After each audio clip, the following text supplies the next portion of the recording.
Shalom, chères sœurs, chers frères, dans le Seigneur, amis fidèles de votre émission Armes offensives et défensives, amoureux de la vérité partout disséminée dans le monde. Aujourd'hui, nous revenons avec ce thème, la sémence du serpent, et avec son sous-thème, la forme du serpent dans le jardin. Quelle forme le jardin avait-il dans le jardin? La forme du serpent dans le jardin, quelle forme avait-il? Docteur Yannick, bonsoir. Bonsoir mon frère et bien-aimé Olivier, que le Seigneur Dieu vous bénisse richement. Voilà ce que nous pouvons dire.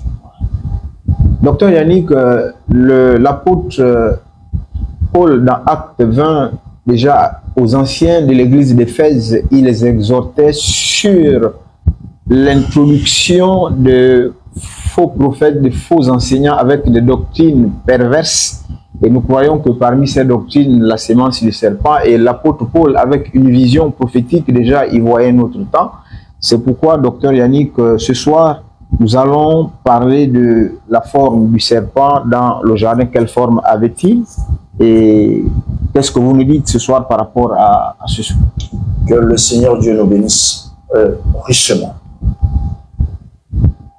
Ce soir, nous voulons partager par la petite grâce ce sous-thème, parce que le grand thème, c'est la sémence du serpent. Et le sous-thème, c'est la forme du serpent dans le jardin d'Éden. Nous voulons démontrer ici et maintenant le serpent avec quelle forme. Parce que il y a un homme qui a prêché sur la sémence du serpent. Alors, l'émission a pour but, l'esprit de l'émission, c'est renverser toute auteur, tout enseignement qui ne cadre pas avec les Saintes Écritures, qui ne cadre pas avec l'enseignement que Jésus a prêché, les prophètes comme les apôtres.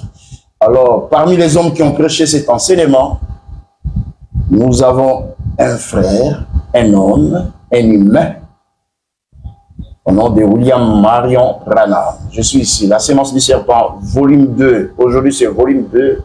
Nous voulons démontrer et défaire cet enseignement made in États-Unis. Page 20. Page 22. Page 22, je suis dans le paragraphe 145. Et écoutez très bien. Ici, nous voulons démontrer à la lumière des Écritures et puis des brochures prêchées, des enseignements prêchés par cet homme. Qu'est-ce qu'il a dit? Et ensuite, comment renverser cela? Tenez-nous très bien, prenez vos Bibles. La sémence du serpent, prêché par Branham. Frère bien-aimé Olivier, lisez page 22, paragraphe 145. Voilà ce qui est écrit. Il est écrit, maintenant remarquez, voici ce qui s'est passé. Je crois et je peux prendre la Bible à l'appui, que c'est le serpent qui l'a fait. La personne qui manque entre le chimpanzé. Doucement, quand il dit que c'est le serpent qui l'a fait, il est acteur de faire allusion à l'acte sexuel. Continuez. La personne qui manque entre le chimpanzé... Maintenant, son problème, c'est ramener les gens à croire que le serpent avait une forme proche de l'homme. Parce qu'il a dit, c'est le serpent qui l'a fait. Maintenant, pour défendre sa thèse sur la sémence du serpent, voilà ce qu'il dit. La personne qui manque entre le chimpanzé et l'homme, c'est le serpent. Qu'est-ce qu'il dit? Que le serpent, c'est une personne intermédiaire entre le chimpanzé et l'homme. En d'autres termes, il veut dire que le serpent, c'est une personne proche de l'homme. C'est-à-dire, il avait une forme semblable à l'homme. Continue. En effet, écoutez, remarquez bien ceci. Le serpent n'était pas un reptile. C'est ici, écoutez très bien. C'est ici qu'on va renverser, déconstruire cet enseignement.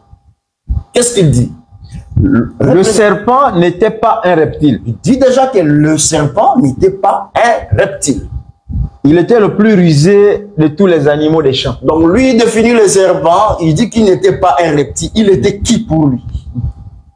Voilà l'une des raisons que aujourd'hui, nous allons démontrer. Je vais prendre la tradition Darby que j'ai avec moi ici. Parce que lui, quand il prêchait, il utilisait Darby. Alors, il sera détruit avec la tradition qu'il utilisait. Nous, ici, là, c'est comme ça, là. Tu fais un direct, tu prêches, tu t'appuies sur une traduction, on va te bouffer dans la même traduction. C'est comme ça ici, là. Tenez-nous très bien. Alors, qu'est-ce qu'il dit? Il dit que Ève a commis un acte avec le serpent. L'acte là, c'est l'acte sexuel, selon lui, parce que le serpent n'était pas un reptile. C'est lui qui dit que le serpent n'était pas un reptile. Alors, nous, notre problème ici, c'est de renverser toutes ces choses. Vous avez la parole pour attaquer. Il dit que le serpent n'était pas un reptile et que le serpent serait l'intermédiaire entre le chimpanzé et l'homme. Voilà. Docteur Yannick, est-ce Est-ce que vous pouvez nous démontrer à l'aide des Écritures que ce n'était pas le cas? Très bien. Renverser ces affirmations, c'est dire, parce que lui, il affirme que le serpent était un intermédiaire entre le chimpanzé et l'homme et que le serpent n'était pas un reptile. À la lumière des Écritures, est-ce que vous pouvez donner des arguments en vue de renverser ces affirmations? Alors, cette affirmation, cet enseignement sera renversé maintenant ici d'une manière pédagogique. Tenez vos Bibles à la maison. Tenez vos Bibles. Notez ce qu'il a dit, que le serpent n'était pas un reptile. Genèse chapitre 1. Genèse chapitre 1. Prends le verset 24. Genèse 1, verset 24. Je me dis, frère, il doit être renversé dans la tradition qu'il utilisait. Darby. Lisez Darby. Genèse 1, verset 24, il est écrit. Et Dieu dit que la terre produise des êtres vivants selon leur espèce, le bétail et tous ceux qui rampent, et les bêtes de la terre selon leur espèce, et il fut ainsi. Continuez. Et Dieu fit les bêtes de la terre selon leur espèce, et le bétail selon son espèce, et tout reptile du sol selon son espèce, et Dieu vit que cela était bon. Est-ce que vous comprenez ici? Genèse chapitre 1, verset 24, Dieu dit que la terre produisit le bête. Oui. Est-ce que vous comprenez très bien? Les animaux qui rampent sur la terre. Est-ce que vous entendez bien ces choses? Dans le verset 25, Dieu fit. Il y a un temps où Dieu dit et Dieu fit. Ça dit fit ici faire. Est-ce que vous voyez ça? Maintenant, les animaux qui rampent sur la terre, dans le verset 25, sont appelés les reptiles. Suivez-moi très bien. C'est-à-dire, dans les reptiles, nous trouvons les animaux qui rampent sur la terre. Qu'est-ce que Branham dit? Branham dit que le serpent n'était pas un reptile. Alors, comment renverser ça d'abord? Ici, on doit bloquer ça. Genèse chapitre 1, verset 24 à 25, c'est que Dieu appelle reptile. Dans le verset 24, Dieu a appelé ça les animaux qui rampent sur la terre. Suivez-moi très bien. Alors, virgule, tenez-moi très bien. Genèse. Prenez ça. 2, verset 19. Genèse 2, verset 19. Il est écrit. Et l'Éternel Dieu forma de la terre tous les animaux des champs et tous les oiseaux des cieux. Et il fit venir vers l'homme pour voir comment il les nommerait. C'est-à-dire, jusqu'à présent, quand on dit les animaux qui rampent, personne n'a encore nommé. Suivez-moi très bien. Branham dit que le serpent n'était pas un reptile. Le serpent n'était pas un reptile. Suivez-moi très bien. Tandis que dans Genèse chapitre 2, verset 19, frère, lis ça. Genèse 2, verset 19, il est écrit. Et l'Éternel Dieu forma de la terre tous les animaux des champs et tous les oiseaux des cieux. J'aime ça. Et les fit venir vers l'homme pour voir comment il les nommerait. Et tout nom que l'homme donnerait à un être vivant fut son nom. Est-ce que vous attendez bien ces choses? C'est-à-dire que quand Dieu créa, quand il créa les animaux des champs, quand il créa les animaux qui rampaient sur la terre, les reptiles, il fit venir vers Adam. Ici, il n'y a pas encore un nom. Maintenant, quand Adam voit parmi les reptiles Suivez-moi très bien. Dans les reptiles, il y a deux groupes des animaux. Il y a des animaux qui rampent avec leurs pattes. Et il y a des animaux qui ne rampent sur leur ventre. Lévitique. Les savez. Aujourd'hui, on va intéresser. Lévitique chapitre 11, verset 42. Lévitique chapitre 11, verset 42, il est écrit. Darby, prends Darby. Toujours Darby. Oui. Lévitique 11, verset 42, il est écrit. De tout ce qui marche sur le ventre et de tout ce qui marche. De tout ce qui marche sur le ventre, ce sont des animaux. Et de tout ce qui marche sur 4 pieds. Continuez. Et de tout ce qui a beaucoup de pieds. Parmi tous les reptiles. Doucement. Ça dit, parmi tous les reptiles, Dieu défend aux enfants d'Israël de ne point manger ceux qui rentrent. Est-ce que vous voyez pas? Vous voyez ça? Et des animaux qui marchent sur leurs pattes. Donc, dans les reptiles, nous avons deux groupes des animaux qui rampent. Il y a ceux qui marchent sur leur ventre et il y a ceux qui marchent sur leurs pattes. Appelés pattes. Est-ce que vous entendez ces choses? Retournons maintenant dans Genèse chapitre 2, verset 20. Genèse 2, verset 20. Et l'homme donna des noms à tout le bétail. Par là, nous avons compris. Parmi les animaux qui rampent, il y a les animaux déjà qui marchent sur leur ventre. Suivez-moi très bien.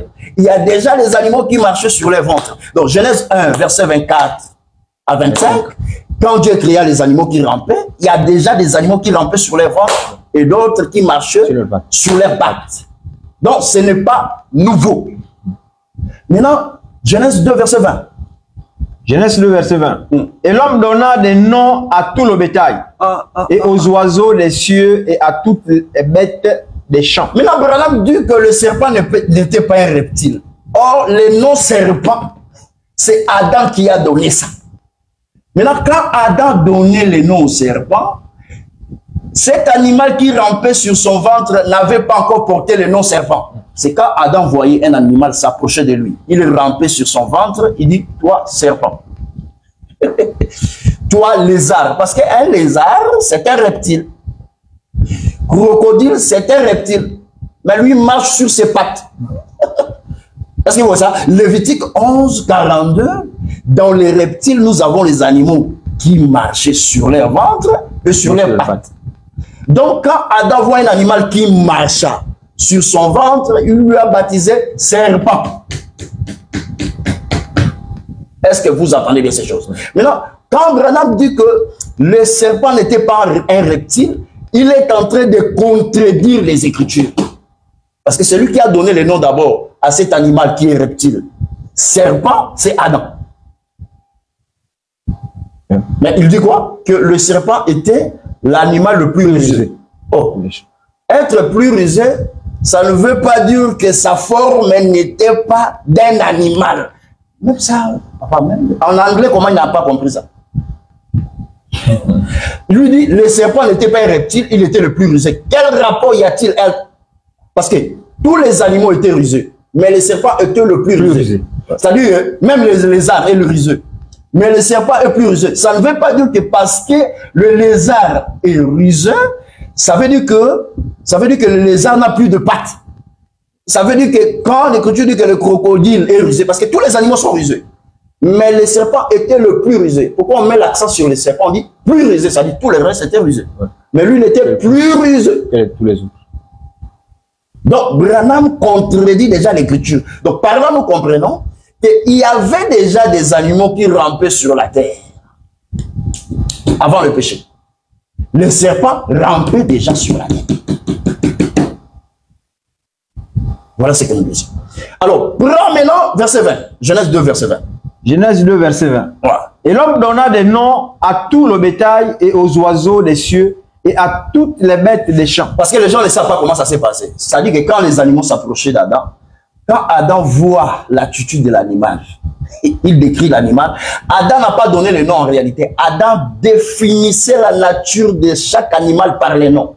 Notez ça pour toute la vie. Qu'est-ce qu'Adam faisait? Adam définissait la nature de chaque animal par les noms. Quand il voit un animal qui vient comme ça, là, avec autorité, il dit, ça c'est le lion. Est-ce que vous voyez ça? C'est comme ça qu'il a donné le nom. Donc quand il voyait un animal qui marchait sur son ventre, il dit, ça c'est le serpent. Est-ce que vous voyez? Parce que Lévitique 11, 42 Déjà, Dieu créa les animaux qui marchaient sur leur ventre et qui marchaient sur leurs pattes.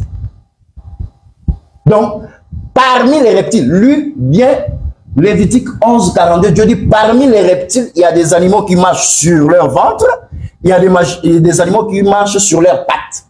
Donc, les serpents font partie des reptiles. Branham a menti. Alors, quand il dit que les serpents étaient l'intermédiaire entre les chimpanzés et l'homme, il veut dire que le serpent, il était proche de l'homme. On le regardait comme ça. Sa forme physique était proche de l'homme. Alors, détruisons ça seulement dans Genèse chapitre 2, verset 20. Lisez. Genèse 2, verset 20. Là où nous sommes. Et l'homme donna des noms à tout le bétail. Vous savez ce que ça veut dire? Adam vit tous les animaux s'approchèrent de lui. Il a vu, ce n'était pas une vision, il voyait. Quand il voyait un animal ramper sur la terre, il a vu sa nature. Maintenant, voilà maintenant la réponse d'Adam. Continuez. Et l'homme donna des noms à tout le bétail et aux oiseaux des cieux et à toutes les bêtes des champs. Mais pour Adam, il ne trouva pas d'aide qui lui correspondit. Qui lui correspondit. Vous savez ce que ça veut dire? C'est-à-dire, quand il regardait le serpent, il ne voyait pas que le serpent était semblable à lui. Donc, ça veut dire qu'il n'était pas... Non, il n'était pas proche de l'homme.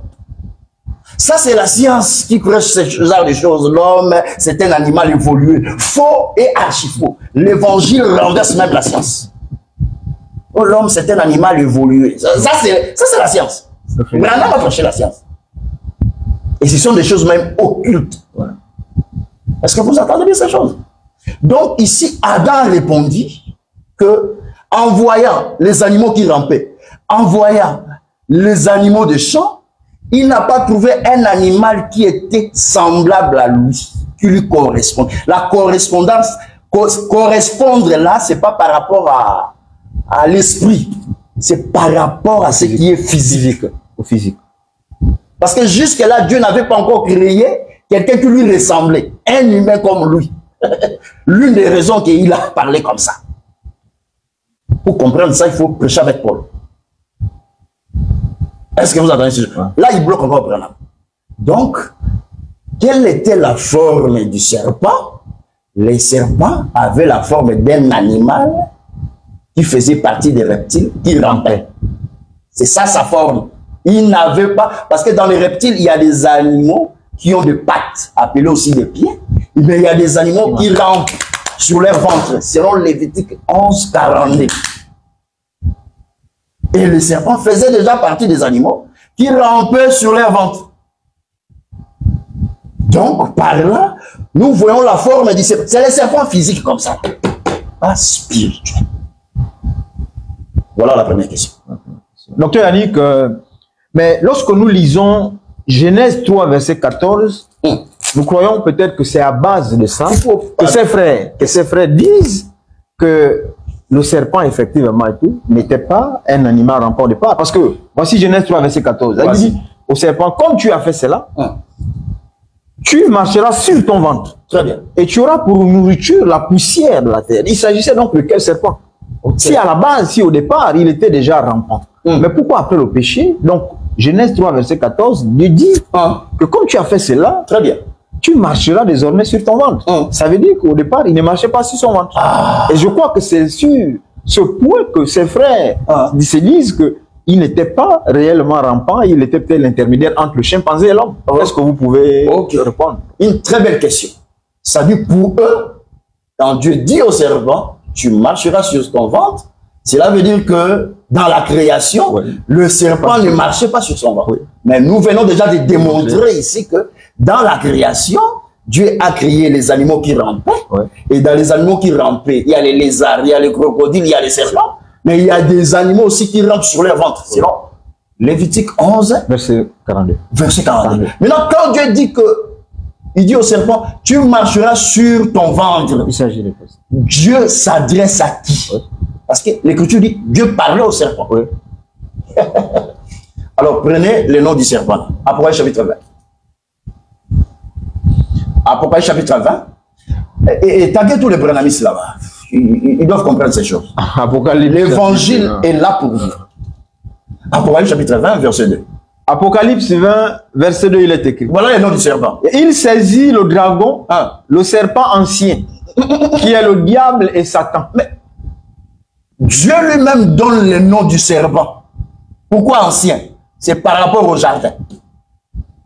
Maintenant, quand Dieu disait au serpent, tu marcheras sur ton ventre, qu'est-ce qui s'est passé? Il s'adressait à qui? Il s'adressait à ces serpents. Reprenez ça pour nous. Apocalypse 20, verset 2, il est écrit. Et il saisit le dragon, le serpent ancien qui est le diable et Satan, et le lia pour 1000 ans. Il est le serpent ancien. L'ancienneté, c'est par rapport au jardin d'Éden, au commencement.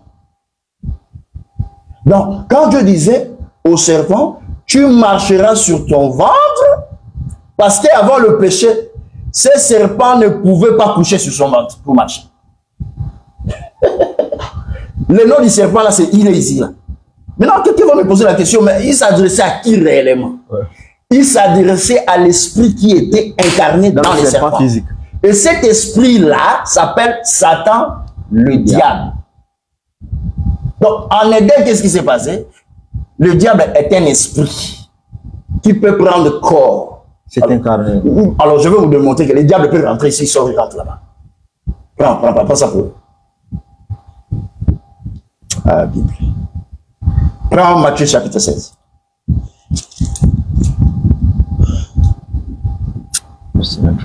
Verset 23. Matthieu 16, verset 23, il est écrit. Mais lui, mais se retournant, dit à Pierre, va arrière de moi, Satan. Tu mets en scandale, car tes pensées ne sont pas les pensées de Dieu, mais celles des hommes. Où était Satan quand Jésus parlait comme ça? Jésus s'adresse. En fait, parce que vous allez me poser des questions. Mais docteur, comment Dieu dit serpent? Serpent. Dieu s'adresse au serpent en disant que tu marcheras sur ton ventre. Toi, tu dis que ce n'était pas ce serpent-là, c'était le diable. Maintenant, ici, Jésus regarde Pierre. Papa, reprenez ça pour les adeptes des prophètes. Matthieu 16, verset 23, il est écrit. Mais lui, se retournant, dit à Pierre, va arrière de moi, Satan. Tu mets en scandale, car tes pensées ne sont pas aux choses de Dieu, mais à celles des hommes. Parce que vous voyez ça, Jésus s'adressait à Pierre, mais il parlait à Satan. La question, Jésus s'adressait à Pierre ou à Satan? Parce qu'il retourna, il regarda Pierre. Mais il dit, arrière de toi, arrière de moi, Satan. Où était Satan? Satan, c'était la pensée exprimée par Pierre. De même aussi, l'Écriture dit, Satan entrant dans Judas. Tu as déjà lu ça? Oui. C'est Jean combien? Jean 13. Lisez ça. Jean 13, prenez ça. Qu'est-ce que nous faisons? Nous voulons démontrer qu'il y avait un esprit qui était rentré dans le serpent physique. C'était vraiment un serpent physique. Physique comme ça. Là. Jean 13, verset 27, il est écrit. Et après le morceau, alors Satan entra en lui. Jésus donc lui dit, ce que tu fais, fais-le promptement. Je peux laisser ça les voir à domicile. Satan entrant dans Judas. Jésus alors dit à qui? À Judas. À Judas. Mais je pose maintenant la question. Quand Jésus s'adressait, il s'adressait à Satan ou à Judas? Est-ce que vous voyez ça? C'est pour démontrer que Satan peut prendre n'importe quel corps pour séduire. Voilà ce que nous pouvons dire. Donc, tu marcheras sur ton ventre, il s'adressait au diable, selon Apocalypse chapitre 12, verset 9. Maintenant, marcher sur, ça veut dire quoi? L'expression marcher sur. Parce que vous devez comprendre ça. Dès lors qu'on parle de Satan, sa marche aussi, elle est spirituelle. Parce que c'est un serpent qui ne plie à la manière dont tu peux lui saisir comme ça. Parce qu'il était l'esprit incarné dans un serpent physique. Maintenant, cet esprit incarné dans le serpent physique, c'est cet esprit-là que Dieu s'adressait. Toi, tu marcheras sur ton ventre. De même aussi, Jésus s'adressa à Pierre. C'était un homme physique comme ça. Il a son père et sa mère biologique, mais Jésus l'appela Satan. Pierre avait sa femme, mais Jésus l'appela Satan. Ça veut dire que la femme de Pierre dormait avec Satan. Papa Branham ici. Vous nous donnez un grand travail ici. Hein? Vraiment, c'est un travail. Alors, marcher sur, ça veut dire quoi? Luc 10, verset 19. Luc 10, verset 19, il est écrit, voici, je vous donne l'autorité de marcher sur les serpents. Il faut faire très attention. Hein. C'est Jésus qui parle. Je vous donne l'autorité de marcher sur les serpents. Sur les serpents. Continue. Et sur les scorpions. Maintenant, toi, avec des ailes à mer. Marcher sur les serpents. Avec des ailes à mer. Essaie seulement de rentrer dans la forêt. Tu dis, Jésus avait dit de marcher sur les serpents. Les scorpions. Tu vois les serpents venir, tu commences à marcher. Il va te mordre. Et puis après, on t'amène à l'hôpital. Comme la blague. Maintenant, pour comprendre serpent, scorpion, il faut comprendre l'affaire. Et sur toute la puissance de l'ennemi. C'est-à-dire, serpent, scorpion, ils font partie de la puissance de l'ennemi. Il ne faut pas dissocier ça. Il ne faut pas lire la Bible avec et des conjonctions. Tu vas te perdre. Le français de la Bible est différent avec le français de l'école. Parce que Dieu a parlé dans sa langue. Ouais. Il faut maintenant que le Saint-Esprit vienne. Parce que nous, ici, on corrige même les dictionnaires, on corrige même les théologiens, nous corrigeons même les traducteurs. Ici, là. Est-ce que vous voyez ça? C'est-à-dire que quand on dit marcher sur, toi, tu comprends que c'est un serpent physique. Essaye de marcher sur un serpent physique, il va te mordre. Un scorpion physique. Non, tu ne peux pas. Donc, marcher sur, c'est avoir l'autorité, c'est avoir le pouvoir de dominer. Parce que dans le jardin, Dieu a ordonné au serpent de marcher sur. Maintenant, quand Jésus vient, il renverse cet ordre-là. Là-bas, c'est les serpents au singulier qui marchaient sur le ventre. Maintenant, Christ vient récupérer l'autorité qu'Adam a perdue. Et celui qui croit maintenant, qu'est-ce qui se passe? Lui, maintenant, il a l'autorité de marcher sur, au-dessus. Donc, être au-dessus, c'est avoir l'autorité de dominer. Donc, ça veut dire aujourd'hui que je peux dire aux démons, au nom de Jésus, les démons vont obéir. Pourquoi? Parce que j'ai reçu la parole qui me donne l'autorité d'être sûr, de marcher sur. Marcher sur, marcher sur, ça veut dire dominer. Ça veut dire qu'après le péché, ces serpents-là, anciens, devaient dominer sur la terre. Parce que l'homme était tiré de la poussière de la terre. Donc, il doit dominer sur les hommes. C'est ce que ça veut dire. Mais avant le péché, Adam avait la domination. Dieu a dit, domine sur tout ce que j'ai créé et sur toute la terre. Donc, Adam devait dominer sur toute la terre. Maintenant, après le péché, ces serpents-là récupèrent l'autorité. Dieu lui laisse d'agir comme ça, là. Donc, il marche maintenant sur. Maintenant, Jésus, quand il vient, il renverse encore ça. Maintenant, toi, quand tu lis la Bible en français, non, frère, c'est marcher sur les scorpions. Tu vas marcher, puis tu vas nous donner seulement la suite. Même tu verras la suite. Va avec des ailes à mer. Voilà un peu l'expression, marcher sur. Et manger la poussière de la terre. C'est-à-dire que ces serpents n'avaient pas encore sa nourriture. Dans Genèse, Dieu déjà avait donné la nourriture du serpent et de l'homme. Est-ce que vous entendez ce chose? Il devait manger les plantes, les herbes. Mais tandis que ces serpents, avant le péché, n'avaient pas encore sa nourriture. C'est après le péché qu'ils trouvent la nourriture. Papa Branham, c'est comme ça qu'il faut comprendre ça. Et puis, reprenez ça, sa nourriture. Reprenez ça. Tu marcheras. C'est Genèse 3. Ouais. Genèse 3, verset 14. Lisons ça. Genèse 3, verset 14, il est écrit, et l'Éternel Dieu dit au serpent, parce que tu as fait cela, tu es maudit par-dessus tout le bétail et par-dessus toutes les bêtes des champs, tu marcheras sur ton ventre et tu mangeras la poussière de tous les jours de ta vie. Ce que Dieu a dit, ça doit se faire comme ça. Il dit, tous les jours de ta vie, tu ne mangeras que la poussière de la terre. Mais les serpents là ne mangent pas que la poussière de la terre. Les serpents physiques là. Ouais. Ils mangent. C'est même un carnivore.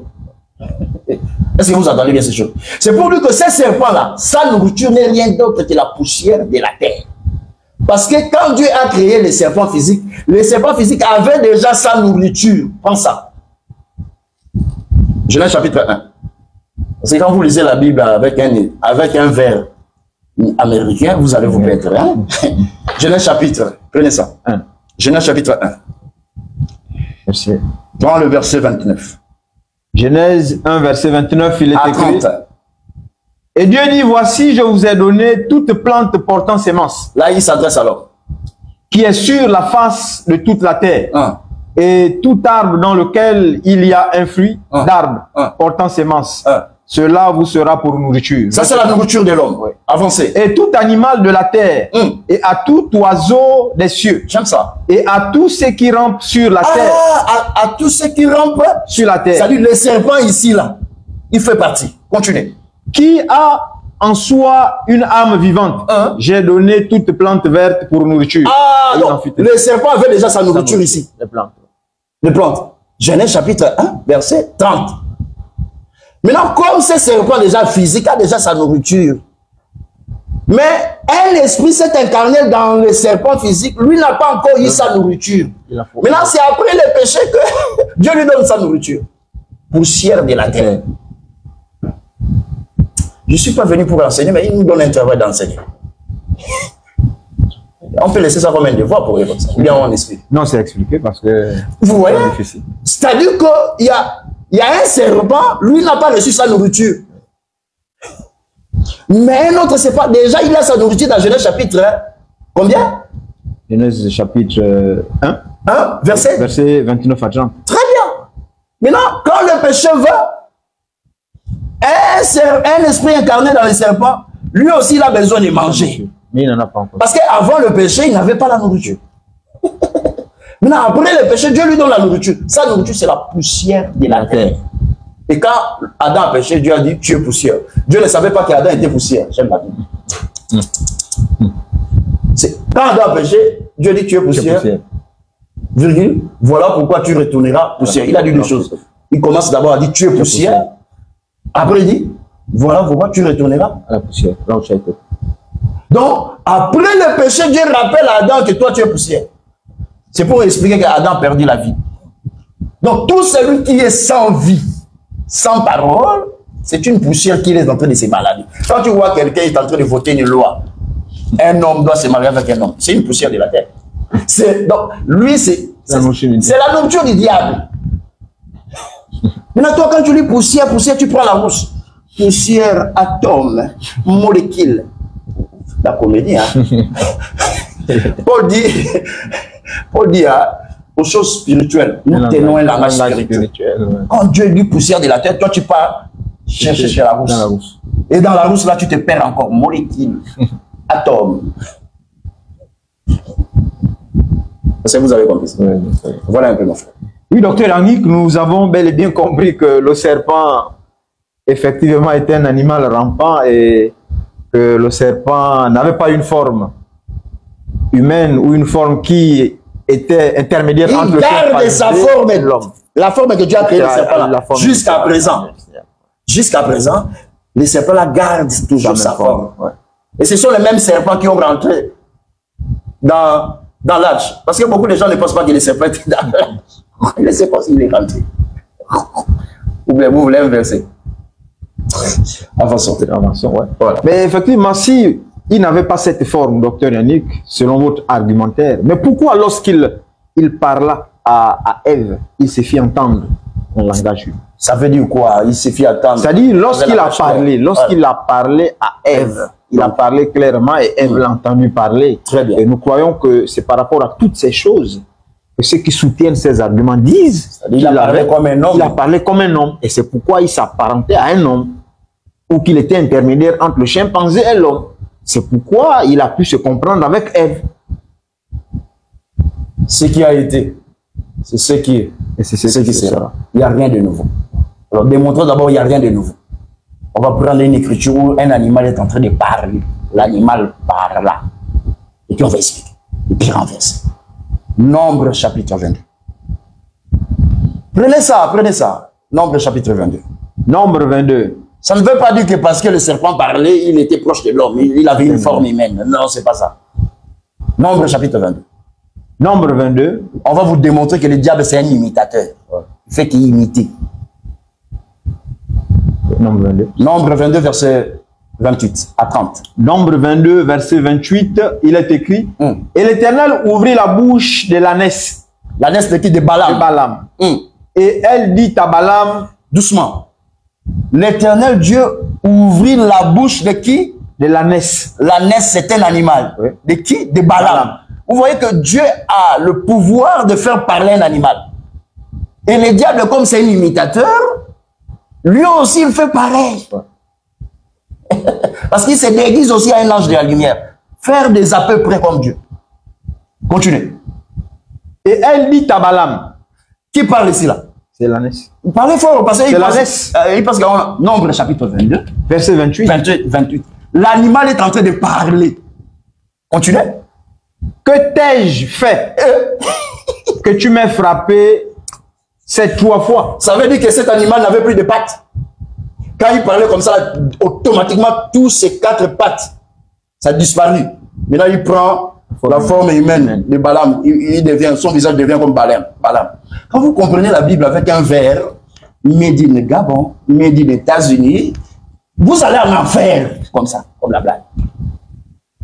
Ici, c'est une conversation entre un animal, l'ânesse, et Balaam. Ils sont en train de parler. De même aussi dans Genèse, l'animal parle comme ça avec Ève. Parce que le diable, c'est un imitateur. C'est lui qui a ce pouvoir-là de faire parler Dieu. Mais le diable aussi imite. Il rentre dans un corps, il parle.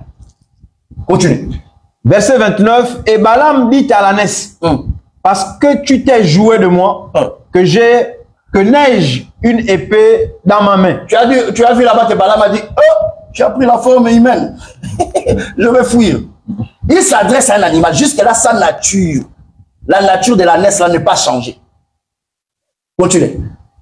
Verset 30. Et l'ânesse dit à Balaam, ne suis-je pas ton ânesse?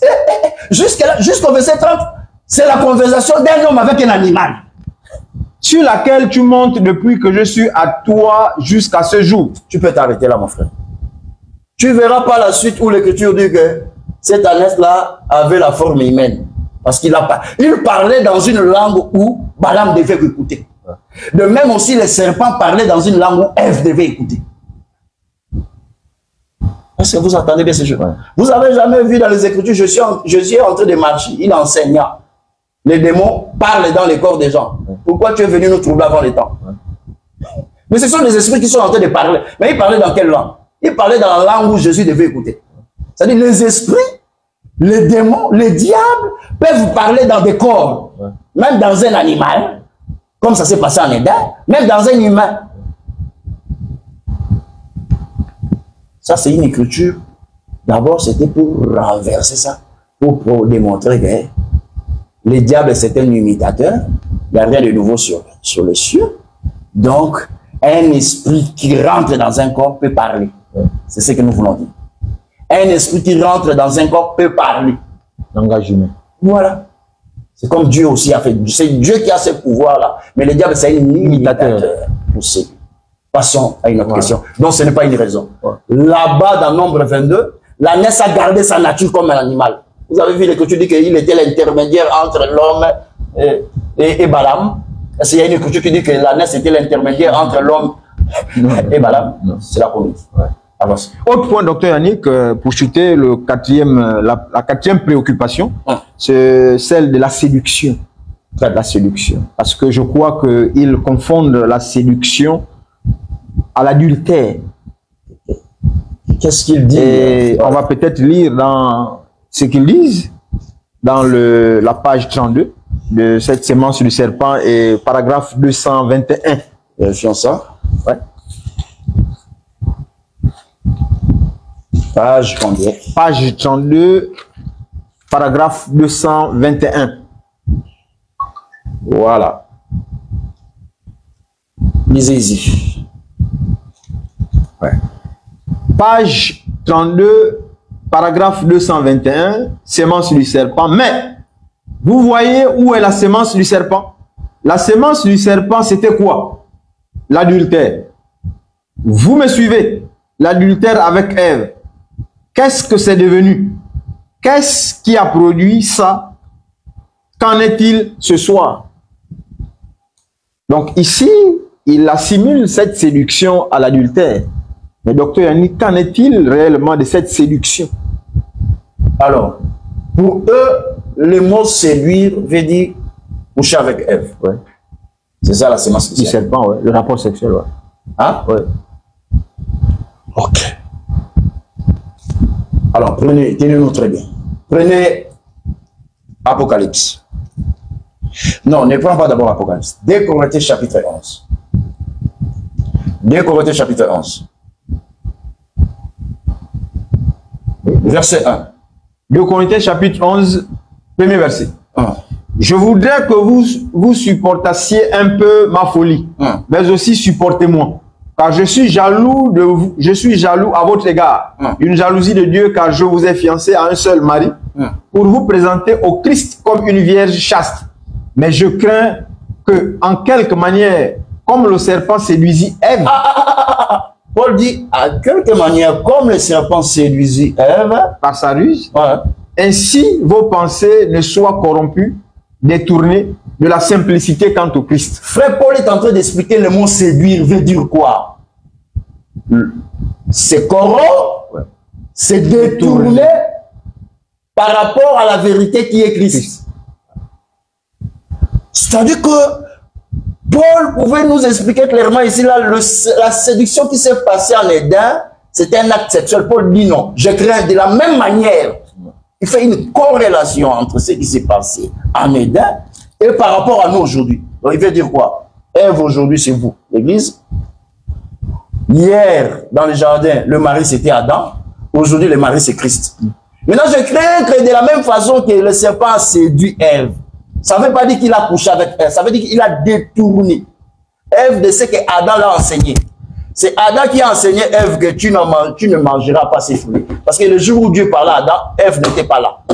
Maintenant, Paul est en train d'expliquer ce qui s'est passé dans le jardin, ramener ça dans l'aujourd'hui. Il n'a pas fait rapport à un acte sexuel. Et donc, Ève là, son mari c'était Adam. Vous voyez? De la même façon que le serpent séduisit Ève, il n'a pas dit de la même façon que... Parce que Paul ne peut pas avoir honte d'utiliser le mot coucher. Je vais vous montrer ça.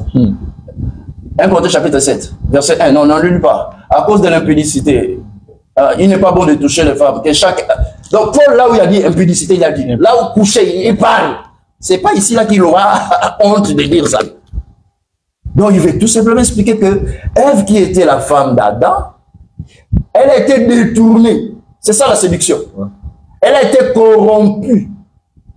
Est-ce que vous comprenez ça? Maintenant, détournée par rapport à quoi? Par rapport à l'enseignement que Adam l'a donné. Parce que c'est Adam qui a enseigné à Ève que tu n'en mangeras point. Parce que le jour où Dieu a parlé à Adam, l'homme n'était pas, la femme n'était pas. C'est exactement. Donc ici, j'explique le mot séduire avec Paul. Pas avec des raisonnements. Donc séduire veut dire détourner quelqu'un.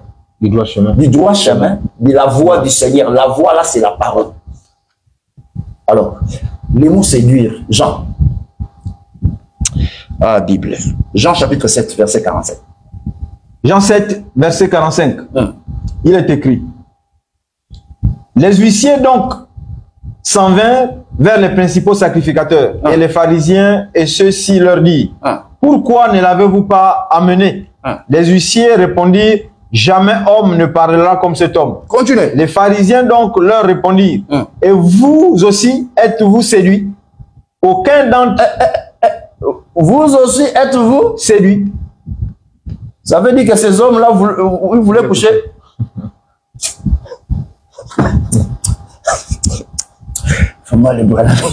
Le prophète a dit. Qu'est-ce que le prophète a dit? Reprenez ça pour nous. Les huissiers répondirent, jamais homme ne parlera comme cet homme. Les pharisiens donc leur répondirent, et vous aussi vous êtes séduits? Vous êtes séduits, ça veut dire que c'était le pédé, il a couché avec vous. Est-ce que les gens comprennent? Les gens comprennent. Les gens comprennent. Allez, juste avec un seul mot, tu pars en affaire. Est-ce que les gens comprennent? Juste seulement avec un seul mot, mal expliqué, la personne part en affaire.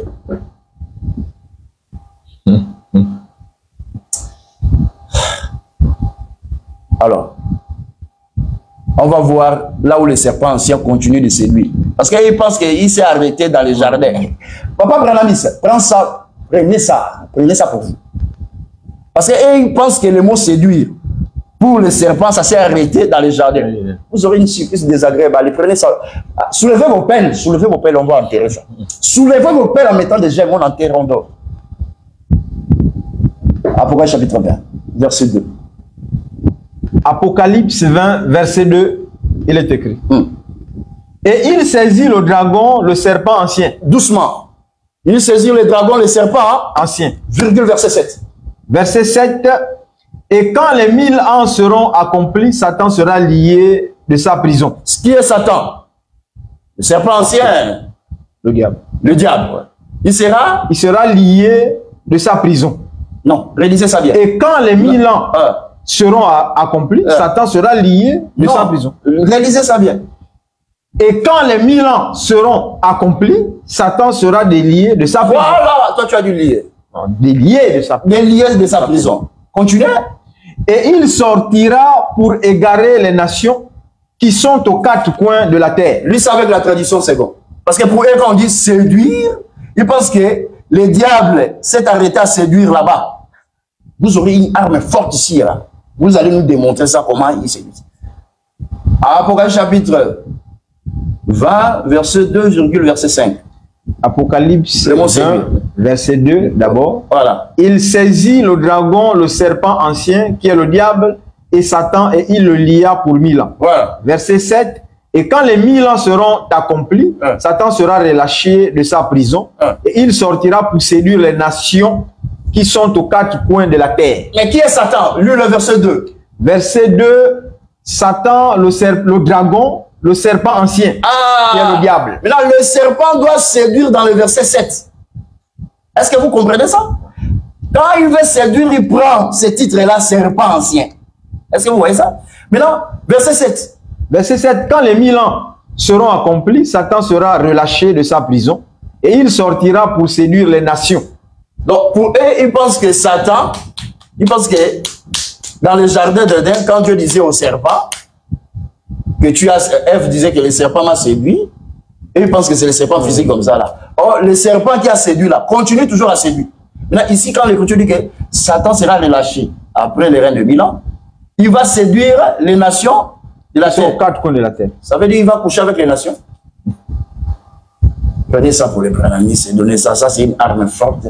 Et ils vont mal dormir aujourd'hui parce que la séduction du serpent là, de Genèse, continue jusqu'à Apocalypse. Mais vous vous êtes arrêté, c'est pas séduire, coucher. Ce n'était pas ça. Il continue. Donc son travail, c'est séduire. Que le Seigneur Dieu vous bénisse. Que le Seigneur bénisse le docteur Yannick. Peut-être pour un résumé pour ceux qui nous prennent en cours, résumé de tout ce que vous avez dit par rapport à la forme du serpent dans le jardin d'Éden comme mot de fin. Donc, docteur Yannick. Alors, pour faire bref, un résumé, un rappel de ce que nous venons de démontrer d'une manière pédagogique, qu'est-ce que nous avons fait tout au long de cette émission? Selon le thème, la forme du serpent dans le jardin. Est-ce que vous voyez ça? Dans le jardin d'Éden. C'est-à-dire que nous voulons démontrer, nous venons de démontrer qu'il y a eu un serpent physique que Dieu a créé dans Genèse chapitre 1, verset 24, verset 21. Et ce serpent-là faisait partie des reptiles. Est-ce que vous entendez ces choses? Selon Lévitique 11, verset 42, dans les reptiles, il y a des animaux qui marchent sur leur ventre, il y a des animaux qui marchent sur leurs pattes. C'est Adam qui a donné le nom, celui-ci sera appelé serpent. Quand il donna le nom, celui-ci sera appelé serpent. Cet animal rampait déjà sur son ventre. Donc il avait la forme d'un animal qui rampait. Maintenant, qu'est-ce qui s'est passé devant Ève? Nous disons ceci que là-bas, est-ce que vous voyez ça, l'écriture? Quand Moïse parlait du serpent, Moïse a parlé seulement serpent, serpent, serpent, serpent. C'est le frère Jean qui vient nous révéler le nom du serpent. Ouais. Est-ce que vous voyez ces choses? D'une manière claire, le serpent là que Moïse a écrit, il s'appelle le diable, Satan. Donc ça veut dire par là que l'esprit que j'appelle le diable Satan s'est incarné dans un serpent physique. Ce n'est pas le... Alors comprenez ça pour toute la vie. Alors pour que les gens notent bien. La personne qui a séduit Ève n'est pas le serpent physique. C'est l'esprit qui est incarné dans le serpent physique. C'est dans cet esprit-là qui a amené Ève à s'égarer. Est-ce que vous notez ça très bien? Maintenant, quand Dieu dit, tu marcheras sur ton ventre, il s'adressait à l'esprit incarné, au serpent physique. Maintenant, Jean nous donne les noms de ces serpents-là que Dieu dit, tu marcheras sur ton ventre. C'est Apocalypse chapitre 20, verset 2, égale Apocalypse chapitre 12, verset 9. Les dragons, les serpents anciens, les diables. Donc, le serpent avait sa forme d'un animal, il n'était pas l'intermédiaire entre l'homme. Le chimpanzé. Non, il n'était pas l'intermédiaire entre l'homme et le chimpanzé, parce que quand Dieu fit venir les animaux vers Adam, Adam voyait un animal qui rampait, il me dit que toi, tu n'es pas semblable à moi. C'est du point de vue humain comme ça. Parce que jusque-là, Dieu n'avait pas encore créé son alter ego, c'est-à-dire son semblable. Tout ça, ce sont des animaux. Voilà un peu d'une manière brève pour que vous compreniez que l'animal, depuis sa création, Genèse 1, 24, 25, a gardé sa forme physique, même après les déluges. Parce que dans l'arche, les serpents ils sont rentrés. Donc, ils ont gardé leur forme jusqu'à présent. Le serpent n'a jamais été un animal proche de l'homme. Ça, c'est la science occulte qui fait ça. Que Dieu vous bénisse. Merci encore, vous tous qui vous nous avez suivis. Que Dieu vous bénisse. Voici servi les armes offensives et défensives en vue de renverser toutes ces faussetés. En l'occurrence, la semence du serpent. Le serpent avait une forme physique dans le jardin. Que Dieu vous bénisse et à nous revoir dimanche prochain.